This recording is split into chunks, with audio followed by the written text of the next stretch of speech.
Well, it is the closure one sister said she never thought she needed.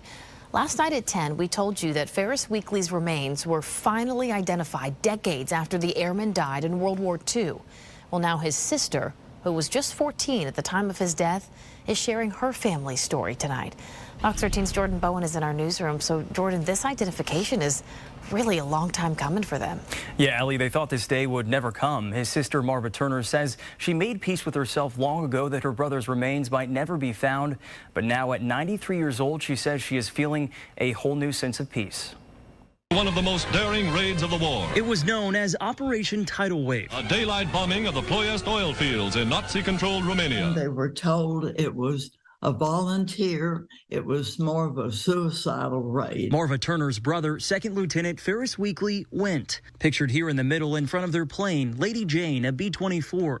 Wheatley worked in the nose as a navigator. But before he joined the war, he was a junior at the University of Florida, majoring in pharmacy. Being in the medical field, they did not have to go in service, but he felt that it was his duty. At just 21, he had already made a name for himself as a singer, known for his signature baritone voice.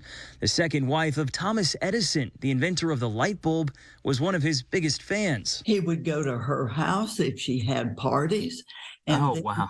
And he sang soloist at different churches. He was also an athlete. His mother wouldn't allow him to play football because she was afraid he would get hurt. So he snuck off and became a boxer. And she found out after the hospital called how he had split his lip and jaw open. But he left it all behind to serve his country. 21 bombers failed to return. Wheatley was part of that group. Their plane was hit by enemy aircraft fire and crashed on August 1st, 1943.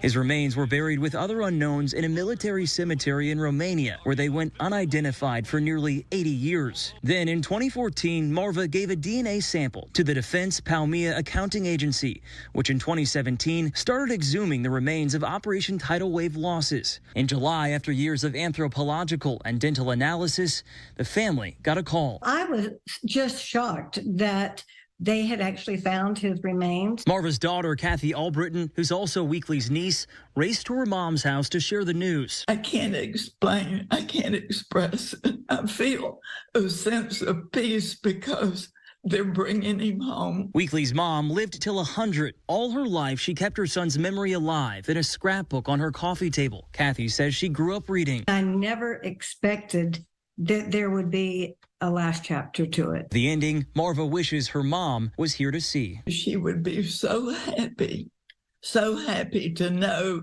that her son would come and be buried beside her. And everything is still sinking in for the family to know his remains will be brought back home, which will happen sometime in May, with a service set for May 20th in Avon Park. Allie. Incredible story, Jordan. Thanks.